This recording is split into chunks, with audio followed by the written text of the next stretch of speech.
You're listening to Double Time, your daily accessible technology show. Now, here's your hosts, Stephen Scott and Shaun Preece. Hey, Shaun Preece, how are you today? Alive, Stephen Scott. I'm alive. But, I'm alive. That's all I could hope for. I'm doing well. How are you? Well, I'm better than you by the sounds of it. It was funny because, yesterday I was struggling because of the old Yes. chicken-based diet that I'm on. Well, you say diet, I say addiction, but yes, okay. Well, a diet is ultimately, let's be honest about it, and of course I am a nutritional expert here. Yes. A diet is ultimately something where you eat food. Okay, yeah. It's not about losing weight. Under that very wide definition, yes. Okay, Trust me, on a diet. I know about wide definitions. Let me tell you. Yeah, absolutely. That's me. It's been a while since we've had that. It's not cookie though; it's chicken. That's the thing. Well, not just chicken. Let's not forget your Tim Horton hash brown obsession. Thank you, Tim. Yes. Two Tims in this world, I think, this week: Tim Dixon. Tim Hortons, my two favourite Tims of the week. Listen, lots to get through. We're going to get into the emails today. Also later, going to be talking to Neil Barnfather from Goodmaps. He is their Chief Commercial Officer. He is joining us on this show. I know. He's going to be here to talk about Goodmaps because, look, I'm going to be honest about it. I kind of thought Goodmaps was a bit of a US thing. Turns out it's not, and we are going to be schooled today. How dare you, sir? Open your horizons. Well, I thought exactly the same. It's been around a while, and I remember trying it before, and I'm thinking, oh, it's not for anything around me. I just assumed it was for the US, but that is definitely not the case. No, so we're going to get into that. But first to the emails. I've got to get to those because lots of you getting in touch. Kyler has been in touch, first off. Wants to talk about the all-terrain cane and also some iOS 18 things he's noticed, especially around the event itself. We're catching up with some of our emails. So Laura reads this one. Hi, Double Tappers. It's Kyler again, and I just wanted to update you on the latest happenings. First of all, I received my all-terrain cane about a week ago because I was sick and tired of the elastic straps inside folding canes always fraying and tearing on me. It has a lot of really cool concepts that I wish more companies would start putting into street canes, like an adjustable handle or a sturdier material connecting the joints together. I also wanted to touch base about talking alarm clocks after hearing Graham's email. Cobalt Systems in the UK offers what they call their dual voice single button clock. Essentially, the idea is that it's small enough to carry around with you, and the setting buttons are recessed to prevent accidental operation. In 12-hour mode, it also announces the time of day rather than simply AM or PM. The reason I recommend this, however, is because you do have a volume dial, which can adjust the volume quite lower than I expected. Additionally, you have a choice between a male or female voice, 12 alarm sounds, and 12 or 24-hour time format. I also got in a talking alarm clock this week that's perhaps the most unique one you'll find on Amazon among the endless sea of generic factory-produced templates. It's called the Time Vocalist, and it's essentially a large talking button clock, like the ones you hear about every day. In fact, you can still use it the traditional way, using the buttons to set the time and date, etc., but the full functionality comes after you install the app on your smartphone. And yes, Shaun, this is probably the only time I like to use my smartphone to do something other than browse the internet or make a phone call. I am a software and hardware tester, and am proud to be so. By installing the app, you can then set 20 alarms with sound options for each, and 20 reminders which are pre-recorded messages for things like meal times, housework, pet care, gardening, bill pay, exercise, medication, bedtime, etc. You can also set your preferred days of the week for every alarm and reminder you create on the device. In total, the clock has room for up to 40 notifications per week at its most extreme performance. That is, your alarms and reminders combined. You also get 12 or 24-hour time format selection, 2 voice options, and 3 volume levels, as well as time of day announcements in 12-hour mode. They still have some minor quirks to work out, but the app is still extremely usable, and I'm working with the developer to ensure that this continually improves. This clock only came out just this year, and it has huge potential. Personally, I plan to use it in my dorm room at the ATC program at the Idaho Commission for the Blind while I'm completing my life skills training over the next year. I barely just graduated high school and still find it very difficult to perform complex or heat-intensive tasks independently in the kitchen. But the last time I had to heat up microwave burritos on my own schedule, it was 8 p.m. before I finally had the courage to kick my laziness to the curb. The way reminders work on this clock could be a game changer. Hope this helps. Thanks, Kyla. P.S. I watched the Apple event on Monday and was incredibly irritated at the constant mention of Apple Intelligence since I'm on an iPhone 14 Pro and currently have another 2 years on my contract. Apple is rumoured to integrate ChatGPT into Siri, and personally I hope they still bring in a new Siri sound and voices to older devices. And if those require 8 GB of RAM as well, I'm sorry, but I don't believe you. What are your thoughts? Well, many great points in there. I just want to say, we had Dr. Clock on the show recently. Yes. And I think I'm going to call Kyler the junior Dr. Clock. He's a young guy. And I think he's the junior Dr. Clock. I think he's Dr. Clock up and coming. Yes, I think absolutely he's in training. But wow, that's, so much information there. I actually like that idea of having up to 40, if you combine the reminders in there, notifications a week. How many more do you need, right? That could be really useful. And the individual sounds for each one.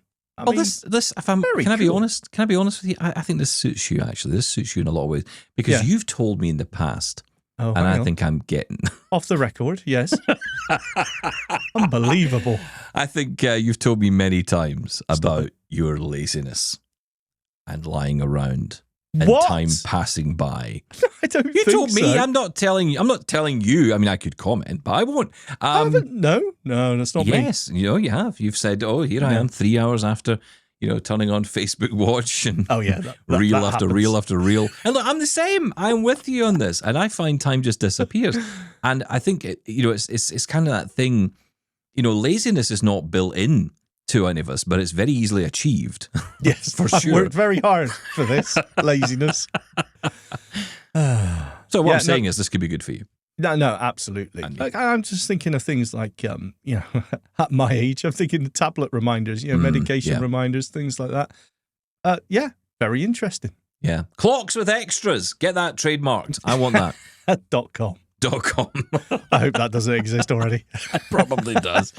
Everything does. There's like 7 great ideas in the world and they've all been done. But to iOS 18, it must feel, my wife's got the 13 Pro and she's not too, I guess my wife's, well, yeah, she doesn't care. She's one of those users who just uses her phone for what she uses it for. If a feature comes along she finds useful, she'll adapt into it. But if she doesn't have it, she's not bothered by it. I wish I had that attitude towards tech. I could save so much money. But it just doesn't work for me.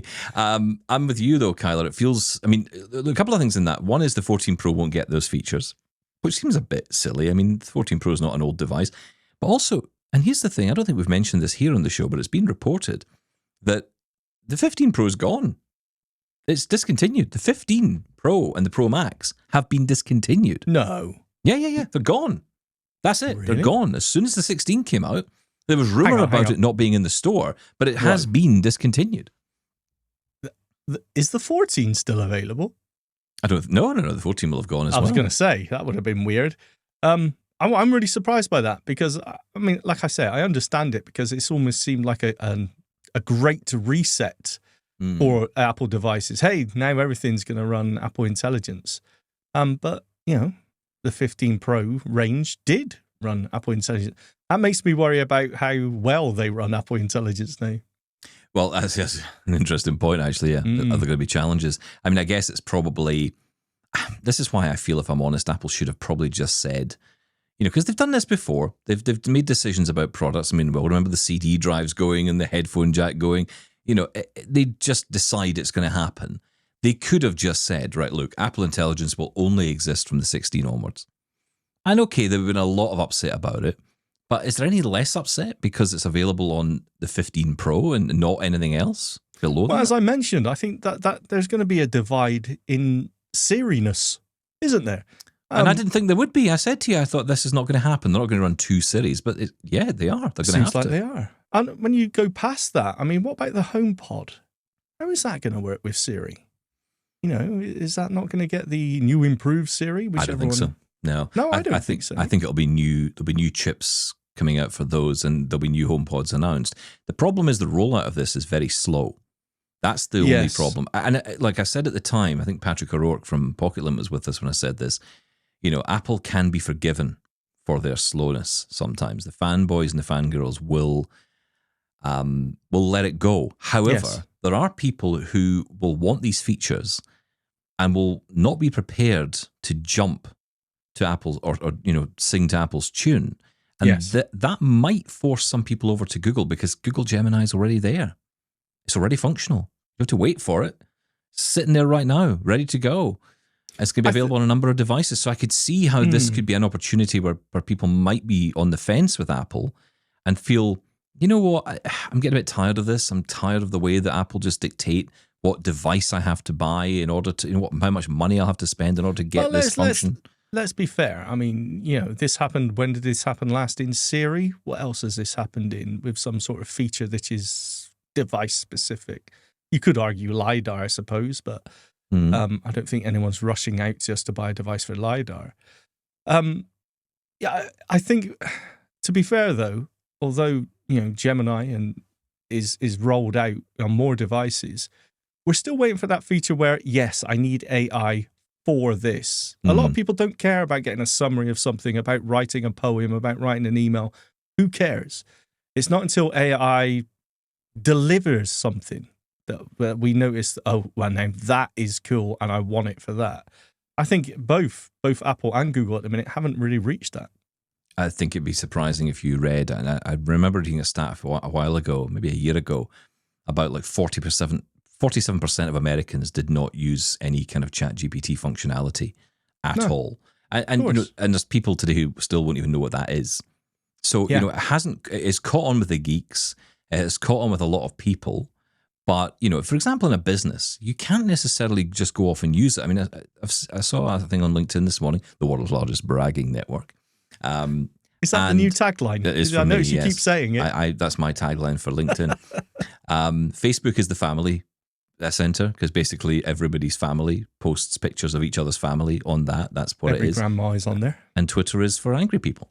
No. Okay. And in fact, I'm angering Elon Musk right now because he's told people stop calling it Twitter, which means I'm going to call it Twitter from now on and every day until the end of time. Just to annoy him. But no, I saw on LinkedIn a post about this idea of using AI in work. And they said, you've got to be very careful here because there's compliance issues around work that you're doing. Where is this information going? Where is the data going? So you can't use a consumer product in your workplace. So there are a lot of people who will see the benefit of this kind of technology, but can't use it and certainly shouldn't be using it at this stage, unless, of course, your IT team in your company tells you it's okay to do so. We're still in the potential era, as far as I'm concerned, when it comes to AI. Yes, everything looks cool. I'm really excited by the natural voice conversations that we're seeing. But what can I do with that? Yeah. I mean, I can ask it the weather like I could with Siri, like I could when I got the Amazon smart speaker, when I got the Google Nest smart speaker. Very, very cool. But until they get that feature where I can control my phone with it, I don't know. I think it's that. I think it's two things, though. I think you're right. It is that, but it's also integration. And this is where Apple, I think, hopes to get it right. It's about building it in a way that it's just available to be summoned. You don't have to set up a shortcut or, use a specific device or, honk your horn 3 times, whatever it is you got to do to action these things. Yeah. I think that's the problem right now. It's like it's always a separate app. So it feels like a step to get there. And for many people, they just won't make that step. Whereas if you can just talk to your phone and it gives you the response you want, then I think that is when it will engage people in a real way. It's going to take a lot of time, though. It's going to take a lot of time for people to get into it. But, for those of us who are in this space, who are interested, and of course, from the blind perspective with image descriptions and all that cool stuff, it is a fun time. It really is a fun time to play. Yeah. And I think the point that Kyla's making is one echoed by a lot of blind people, which is, I'm going to have to pay a premium now to access this for something which could really make a difference to my life.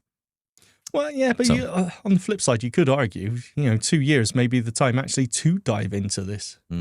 True. Yeah. Who knows? Be better waiting. iPhone 18, that'll be the one.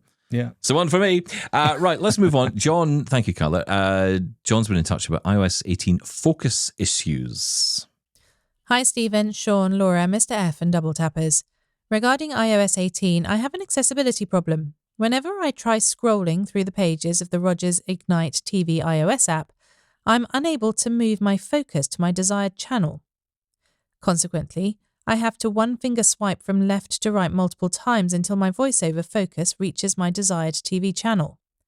In terms of ideas for your app segment, what do you think about App Chat? I thought of this title when I thought about Snapchat. As always, keep up the good work and all the best to you. John in Surrey, BC, Canada. P.S. I love KFC, so thanks for mentioning KFC on air. Cheers. We're making everyone hungry now. I We're apologise. like a support group here. That's right. Chicken-based support group. Do you have a fetish for chicken? Hang on a minute. That's not right. No, that's very wrong. That's entirely wrong. Okay, so the Rogers Ignite app, obviously, I don't know this one. So this is probably one we're going to throw back. But I'm going to go to the basics here of, have you tried turning on screen recognition? For anything where it's the navigation is, sometimes it sees multiple elements as one item and you can't get to the individuals. So screen recognition may help with that, but most people try that first time off. This could just be an issue with the app and get in touch with the developers, but maybe someone else out there knows different. Say one bug that's annoying me. I use the Bluetooth keyboard on mine and I am forever being thrown into the dynamic island. I don't want to go to dynamic island. I want to stay in the land of apps. I want to stay in app land. I don't want to move to dynamic island. I want to stay in app land. Please, can my phone sort its life out? There's another title. App land. I think we just landed on our title. I swipe through. Sometimes you get to the top of whatever app you're in, and if you swipe to the left, sometimes it will jump into the status bar. Status bar, yeah. That's strange. So I'll try and swipe back into the app. Nope, you're stuck in that status bar. You got to move focus yourself. And that's the problem with the keyboard, right? Because you're immediately then reaching for the phone again to. Yeah. Yeah, it's not ideal. There are a few iOS 18 focus bugs for sure. Let's hear some more issues people have been having with iOS 18. Hello all. I installed iOS 18 and after it rebooted, I was unable to enter my passcode on my iPad or my iPhone. I can enter the passcode, but I have to use the alphabetical letters associated with the numbers. The problem is VoiceOver is not reading the numbers, only the letters. But, as I just said, I only get her on the T9 keyboard on the lock screen. If I have to enter a passcode during security in the Settings app, I am unable to enter that passcode at all. I put my SIM card in my Android phone until Apple sort this out. Hope you'll have a great day. Will in Pennsylvania. I mean, there you go. There's a perfect example right now of someone who's having an issue. They have to switch to a different phone entirely. Yes. Just to be able to use their phone. I mean, that's not great. I have heard other people talking about this issue. It's not one I've had, though. No, me either. This is your VoiceOver voice issue. Oh, is it this if again? If you change your VoiceOver voice to something else, chances are it'll come back. Everything will be fine again. And then try changing it back to your original voice, which I'm guessing was a Siri voice, and everything should be fine. But anytime you update anything like this and you find issues where VoiceOver isn't speaking to you, it's not because you've upset it. It's usually because just toggle the voice to something else and toggle it back, and it should be fine. Okay, well, thank you for that, because I think a lot of people are struggling with this. And it is interesting, the number of voice-related issues. We had someone getting in touch saying that everything they were reading on their from the Double Tap website was reading twice, and we couldn't replicate that here. And again, there are two things to try. One is to change the voice. The other is to turn VoiceOver off and on again. And it sounds reductive, I know, but it does sometimes work. And especially when I find more so when new OSs come out, when you have a new operating system, there are bugs, and sometimes they can be cleared just by turning VoiceOver off and on. Not ideal, but it is a solution, at least temporarily, until it's updated. No doubt all of this will be worked on at the moment, and these issues will be resolved. I want to quickly mention an email from Tom, who got in touch about the John Dyer interview, and John was on from the Blind Android Users podcast. Oh, yeah. I found the interview with John Dyer from the Blind Android Users podcast to be very informative. I put my vote in for having John on as a regular guest. He's great. I listen to the Blind Android Users podcast and visit the Accessible Android site quite often. The two combined are indeed the closest there is to an Android Viz. I found the interview interaction you had with John very interesting and complementary to the type of information John provides on the Blind Android Users podcast. Well done. Thanks, Tom in Colorado. Yeah, John was a great Thank you, guest. Tom. Definitely get him back. I think we had yeah. a talk with Tom saying, yes, we definitely want you back because, when it comes to Android, who else would you get on? He definitely knows his stuff. Absolutely. He knows his onions, which I Yes. think was probably an Android name at one time because they had ice cream and they had Kit Kat and they had all this. They probably had onion at some point. Listen, we're going to be talking to Neil Barnfather in just a second. But if you want to get involved with Double Tap, here's how. Call the Double Tappers now, 1-877-803-4567, or email us, feedback@doubletaponair.com. Okay, let's talk about navigation, Shaun, because you might remember we had Daryl Adams on here, Director of Accessibility over at Intel, on our show, and he was here talking all about the work that they're doing along with Goodmaps to help people like us get around more easily. Now, I don't know about you. Do you use Goodmaps very often?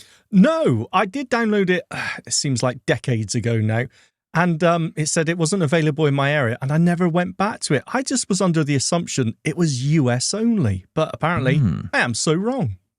Well, the good news is we have someone here who is going to put us right on this and give us the detail. Give us the DL. Is that right? Is that what the kids say? No, the DL? absolutely not. Okay. Well, I've just decided that is what I'm going to... Is that not down low? Anyway, whatever. Neil Barnfather's with us. Hi, Neil. Welcome to Double Tap. It's a bit chaotic over here, but we're here. I welcome the chaoticness. It's good. It resembles my living. It's good. Now, what's your role with Goodmaps? So, formally, I have the very lofty title of Chief Commercial Officer, which in real terms basically means I'm responsible for our sales, marketing, community engagement, and customer success for the organization. So, yeah, that's what I do. Well, okay, so you've got two customers here who haven't used the app, so that's not going well, is it? Yeah, is this gonna clearly go in I the report? would say that the community engagement piece has failed us miserably when it comes to at least the two of you.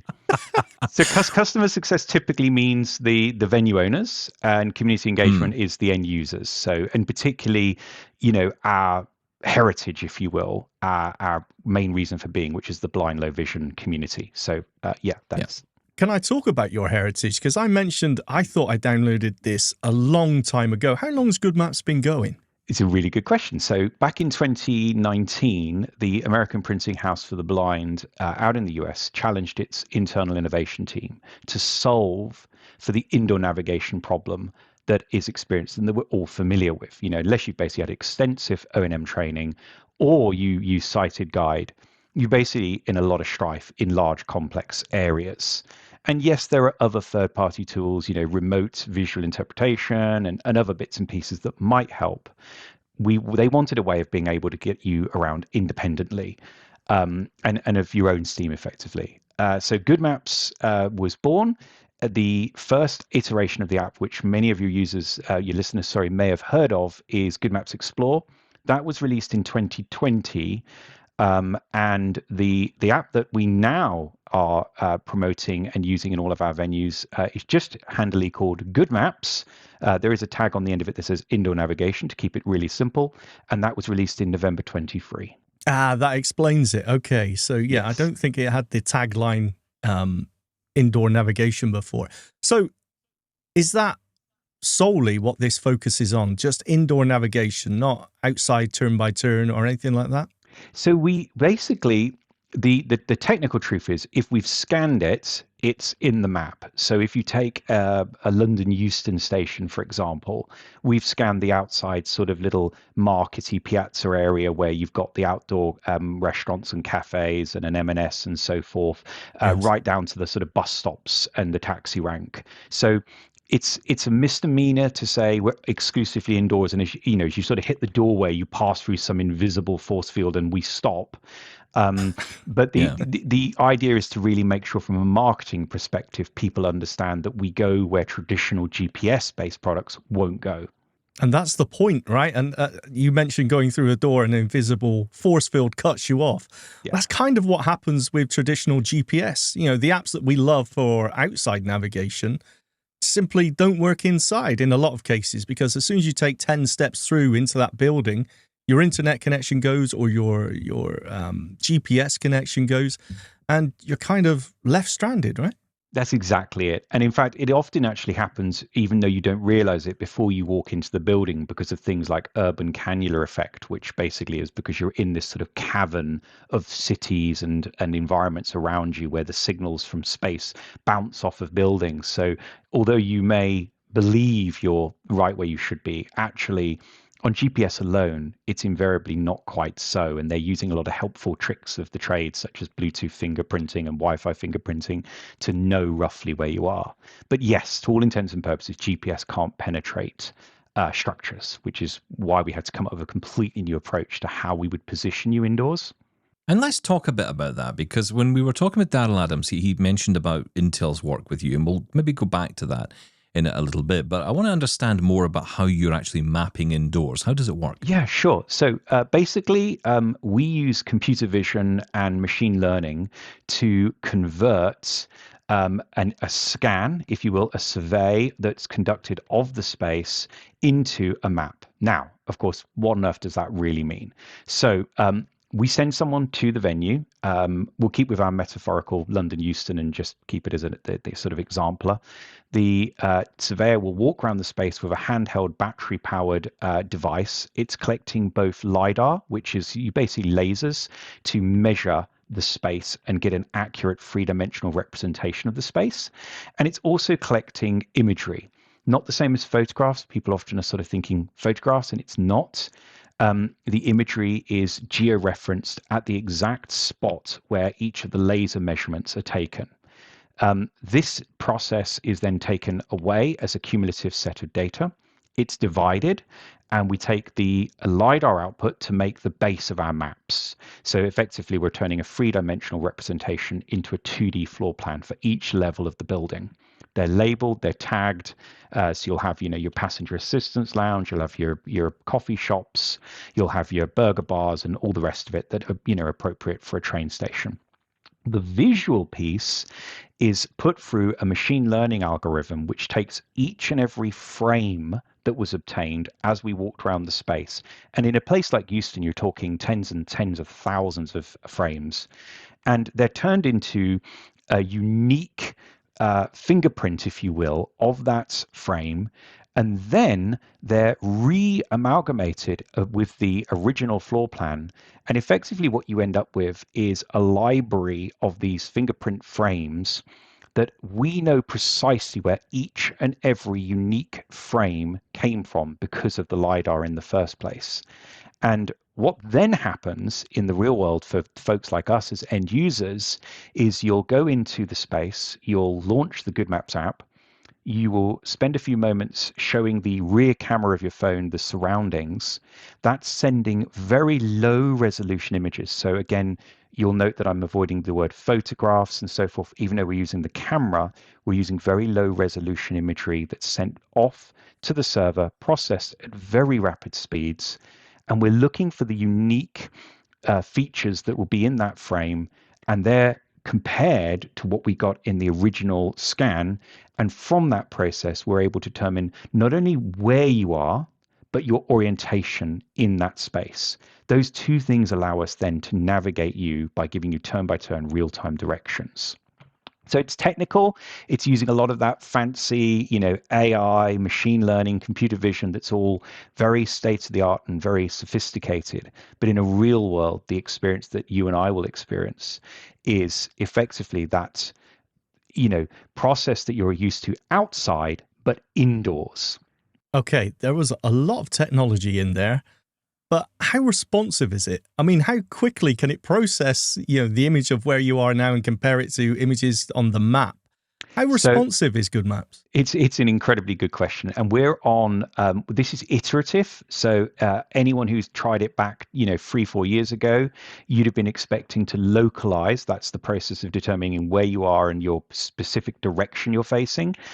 Usually could have happened in an optimum situation in around 4 to 5 seconds, and usually probably somewhere in the 7 to 10 seconds. We're now experiencing, provided you're not facing a wall or something that's featureless, you're localizing in around 1 to 2 seconds, so incredibly quickly. Wow. And once you localize and get your, I guess that's like your starting point. Correct. You don't need to do that again. Correct. I see. So Okay. what's happening is we're then at that point using the sensors within the phone, so the gyroscope, accelerometer, and the compass, along with the camera. There's always this question in, can we not just use the free primary sensors and effectively not use the camera at all? And go.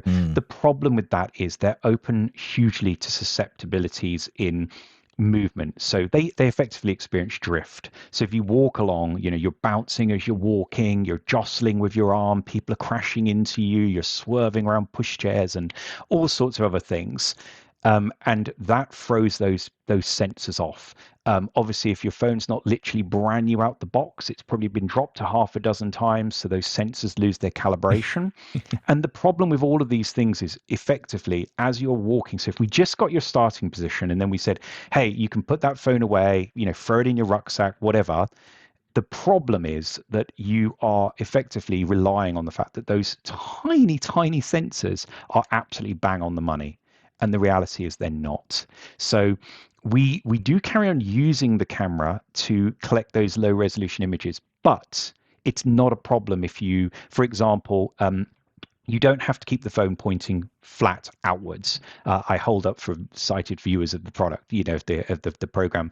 You don't have to keep your phone in this upright position. So what we talk about is there's this upright element to the phone when you're doing the initial localization process.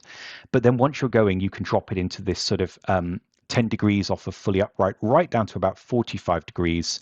And you'll receive, if you're totally blind, as I am, you'll continue to receive the audio prompts and so forth. If you've got some level of vision through to full vision, you'll receive an augmented reality overlay, which shows you where to go in real time based on as you're moving through the space.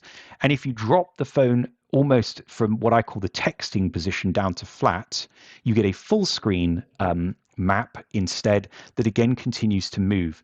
Critically though, not only are we still using those free sensors, even when the phone is laying flat in that sort of texting position, we're still using the camera because the camera is still, whether you're using ARKit, which is Apple's product, or ARCore, which is Android's, is still picking up subtleties as you're moving. So it's visually spotting the floor tiling changing and so forth. And that allows a much more definitive awareness of your movement, your direction of movement, far more so than purely relying on the compass, the gyroscope, or the accelerometer. Here's the thing, though. It does solve a rather interesting challenge or dilemma for some of us as blind people, and that is wanting to get around independently. And, we have to be honest here. When it comes to getting assistance, and we're talking here in the UK, because obviously we're in the UK, the three of us are here in the UK, but of course our audience is international and our show comes out of Canada. So, mileage may vary, different experiences in different countries, all of that. So we can talk about our experience. And I find assistance to be helpful, but also unhelpful all at the same time. And what I mean by that is, it's brilliant for taking you to the destination. If I want to get to a train platform or a gate at an airline or an airport, that's brilliant. But if I want to go shopping, or if I want to grab a coffee on the way, that's not always that easy. You're nailing it. Because the assistants won't take me there. Or if they do, they will be very rushed in the process. And suddenly you're not getting a shopping experience. You're having a rushed experience of someone saying, okay, what is it you want? And you often, I'd find anyway, you'd often come away with something you didn't even want in the first place, or didn't even get a chance to know what else was available to you. It's all rushed. Whereas I'd like to arrive at a train station or an airport, go and get a coffee, go and get something to eat, find my way, maybe through the stores, yes, and then make my way to the gate or the platform. And this, to me, sounds like the way to do that. And I think you touch upon a variety of things that we talk about and we think about when we're not only promoting and describing what we do, but also in the real world experiences. My own personal lived experience of passenger assistance is as well intended and as well structured as it is, ultimately it can't replace an ability to turn up, do as I please in an environment and go. And there's a variety of things here, I keep with Euston. I never even knew, even though I once upon a time could see, that there was an upstairs, a mezzanine level with, cafes and things. I used to hear people talking about, oh, I'll meet you at Euston and I'll be in the XYZ, I'll be in Starbucks. I used to think, where the bloody hell is Starbucks in Euston?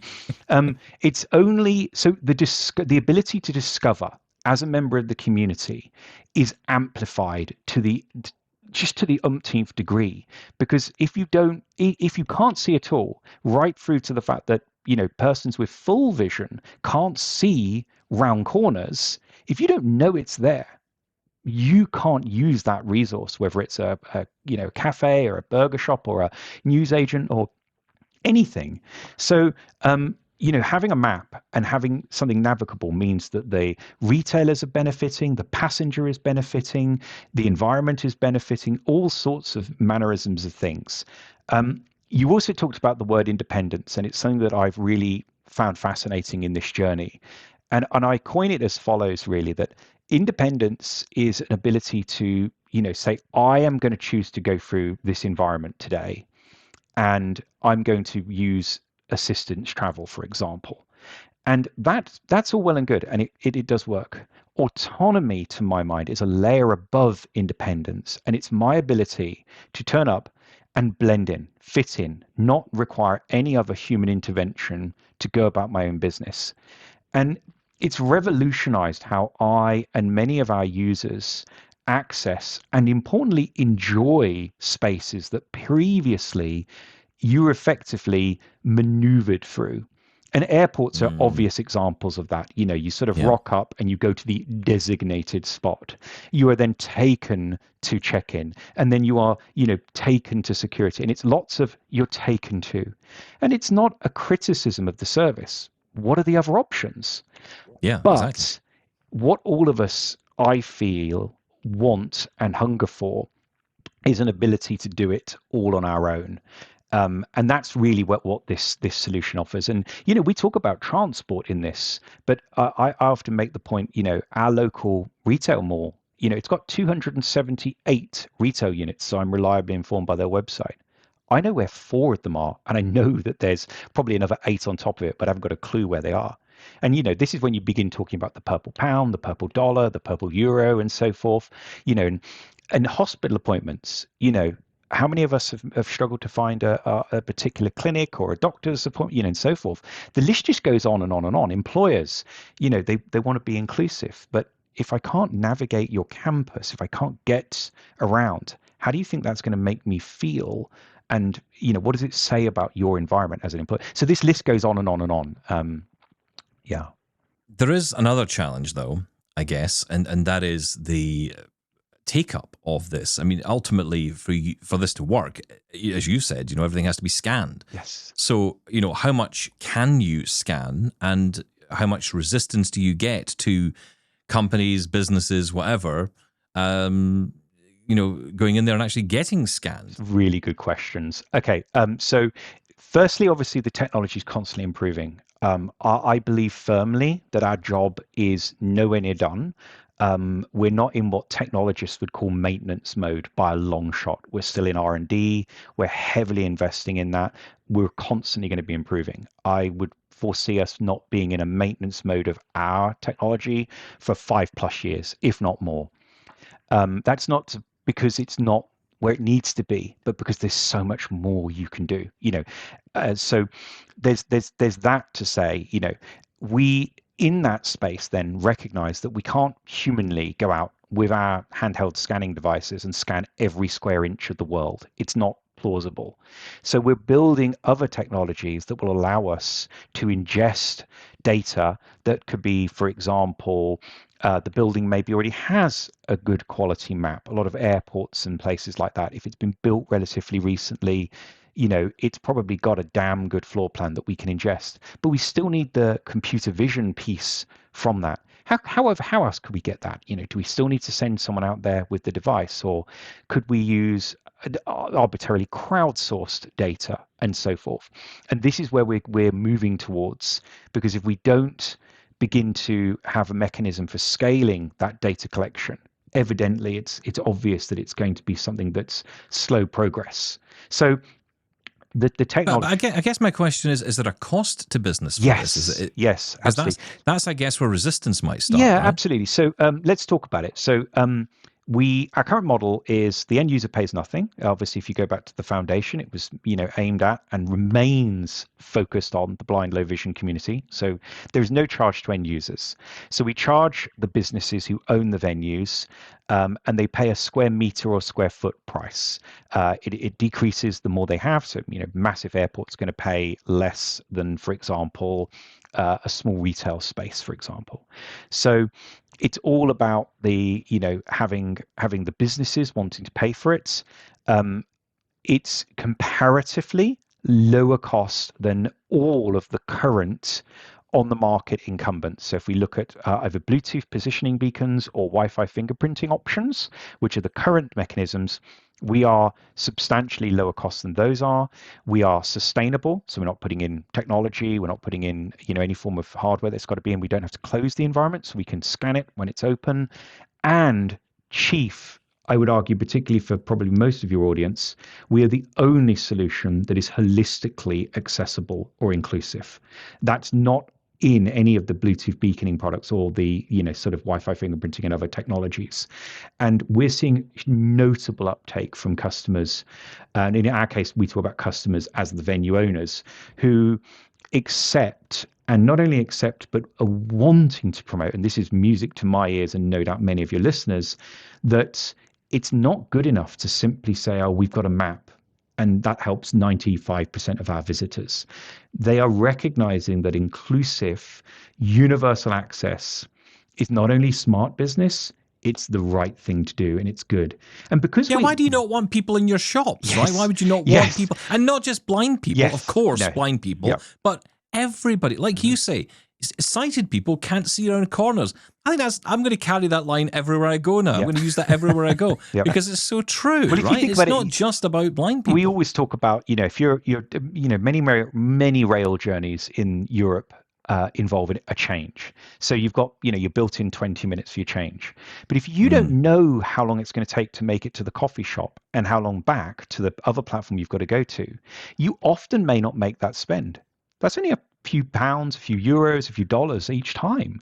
But multiply it up. Absolutely. If you go into your local shopping mall and you're looking for the latest pair of trainers and you can't find those things, in the one shop you knew about, you're going to abandon that shop. And we talk about the rise of online retail. Online retail's risen in popularity because it's efficient, because you can search for something and out of the thousands of retailers with it, boom, there's the one. Okay, great, it's coming tomorrow. But it's actually probable that another retailer in that mall had the product you wanted in your size. You just didn't know it was there.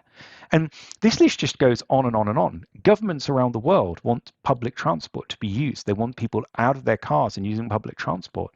But how many people experience anxiety or a fear of navigating those spaces? And oh God, well, there's thousands of people just zooming past me because they do it day in, day out. I'm going to be different. I'm not going to know where I'm going. And will I find someone who will help?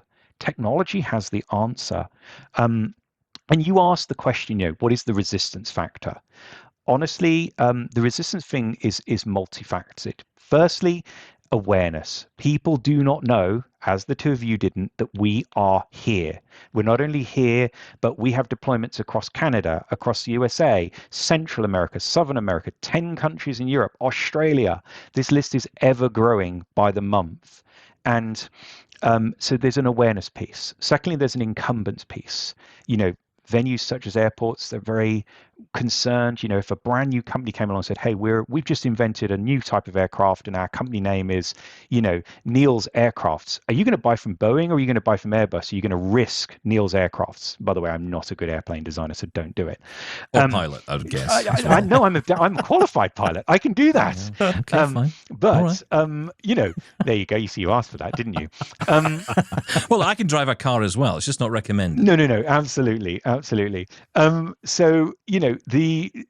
So, but the same thing is true. So airports and rail organizations, shopping malls, and all of these organizations tend to look at innovation in a very, I don't want to say skeptical way necessarily, but they're adverse to the risk of trialing something new, and therefore what they tend to do is say, well, we'll go with the beaconing system, we'll go for the Wi-Fi fingerprint motion options, because our mall down the street's got it, the airport across town's got it, and they go with that sort of thing rather than the only real USP at that point that stands out, aside from the fact of the sustainability story, which is beginning to form an integral part of why people are choosing us.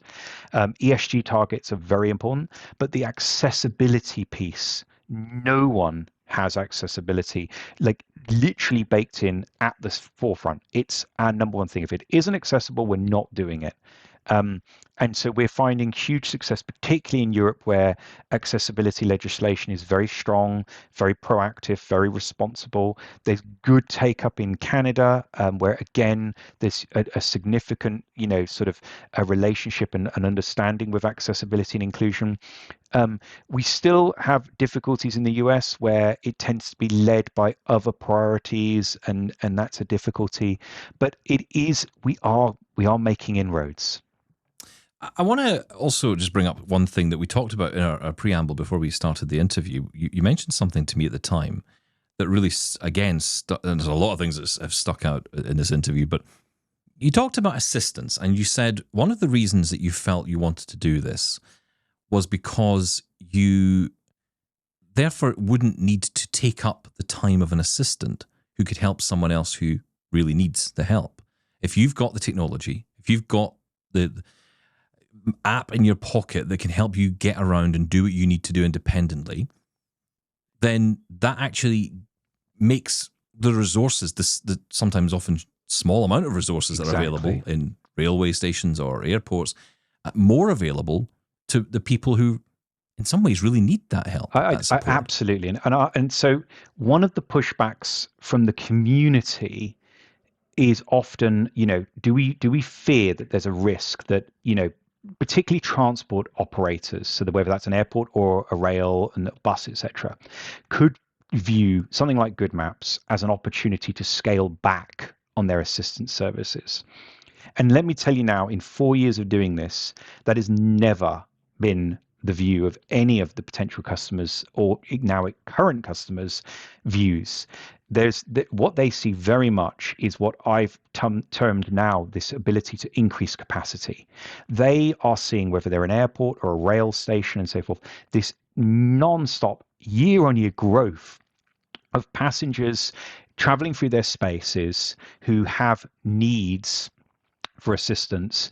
And it's not humanly possible. It's not scalable. You can't just keep putting more bodies at that process. Eventually, suddenly, what have we got? A mainline rail termini in Europe with, 100 members of staff because they need to allow for that capacity. We have to find, through innovative options, a way of increasing capacity. And solutions such as Goodmaps really allow for that, because now, when I go through any of the mainline termini in the UK or the West Coast Main Line or across east to west using the Transpennine routes and so forth, I am able to self-fulfill my requirements of navigation. Now, that means that there's additional capacity that I would have previously have used to help other folks. And it's unbelievable. It's great. It's a good, happy go feeling. I've got a buzz from the fact that I've done it on my own. I haven't been walking around these places on my own for probably the last 17, 18 years of being totally blind. It's almost nigh on impossible to do these huge behemoth locations. Now I've got the emotional collateral that's come from me doing that. But I also know, and let's face it, the community's awash with stories of people being left on trains and not picked up off of aircrafts and, and all the rest of it. And all of that's capacity. Well, Goodmaps doesn't have sick days. We don't have holidays. We don't, if 1,000 blind folks or 1,000 people who needed step-free routing rocked up at an airport tomorrow, we can serve all of them simultaneously. There isn't a bottleneck in what we can do. And that allows the human in the loop that is needed by some people or is desired by some people. There is choice, and we want to make sure that choice remains, is available to those people. That sounds so exciting. I'm going to try this out. I have actually downloaded it during the course of this interview. I've downloaded it and opened it up. I don't think you're alone, huh? And I'm just so surprised because as you open it up, it scans, your not scans your location. It identifies where you are in the world. Yes. And it will tell you nearby locations that are mapped. I'm blown away. Virtually every train station that I've gone through or used in the past is here. Yes, the list is really cool. So I'm excited to try this out. I hope the technology is as good as you say, but I'm really intrigued by this now. I've got to say, we want to hear, truly, honestly, we want the feedback. No feedback is bad feedback. I always believe in that. There isn't some omnipotence about this where, we are the absolute level best and nothing can be improved beyond this. We want that feedback. We encourage people to use it. Go at it open-minded and experience the technology. The app has a tutorial as to how to exercise and use it. You can do that from your home. You don't have to leave. For anyone who's low vision and above, you can access the maps from anywhere in the world. So you can go and look, I'm going to go down to London tomorrow and I don't know what that's going to look like. I'm flying out to Portland and want to know what the airport's going to look like. You can go and access that map and understand what that layout's going to be like. Great for the neurodiverse community, people experiencing anxiety and so forth. So it's all about choice. As you say, the app uses GPS to give you locations in a proximal nature to your current location. So you can really begin to see that list. We're adding partners all the time. For the UK participants in your show, the UK has a significant number of partners now on board, and that list is growing. For the first time ever, the North-South divide is positive in the favor of the North. The folks in the call who are in the north of the country, you're awash with locations, which is a testimony, I must say. We would be nowhere without our partners, without our customers.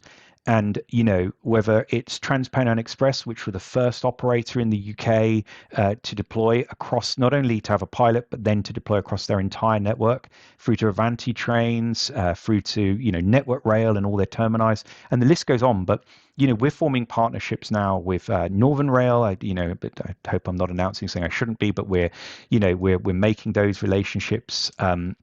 We're putting in additional metro options. So it's not just about these behemoth locations, but we all started somewhere or going somewhere. And it doesn't usually begin at a major hub and end at a major hub.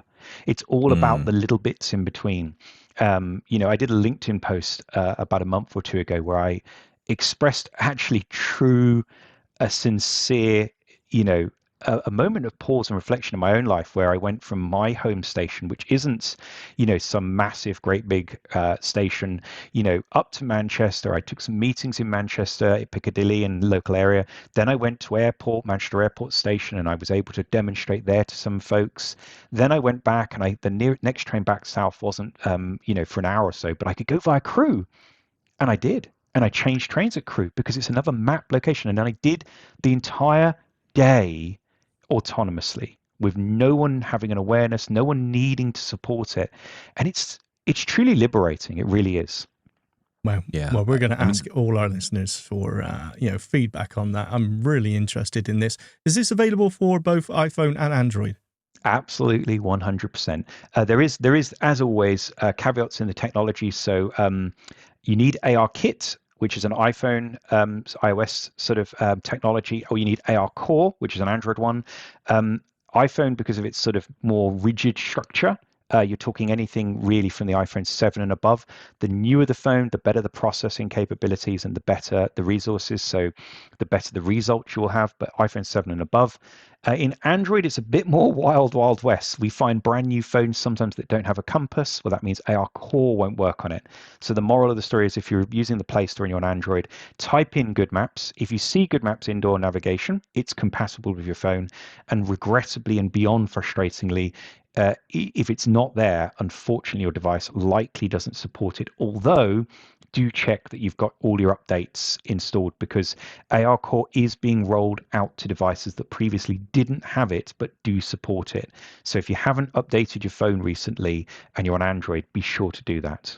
I'm really glad you came on today, Neil. And I know there's so much more we can talk about. You've got to come back on and chat more with us, because there's so many things we could talk about. But don't be a stranger. Come back soon. I would love to. Thank you so very much for having me. If anyone wants any more details at all, www.goodmaps.com.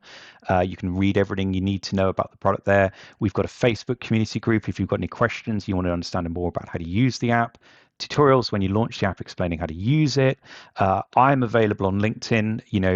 We're here to help. At the end of the day, we're nothing without the folks such as yourselves using it. So please go out there, please use it, please advocate. If you want to see our product in a venue near you, on the website we have an advocate toolkit where you can download letters that explain to people what it is, why it's important, how it might help them, whether they're an airport or a shopping mall. All the tools are there. And if you need something specific, get in touch. We are here to help, and we want very much to, frankly, map the world. So let's have it. Let's have it. Thank you so much, Neil. Yeah, thank you, Neil.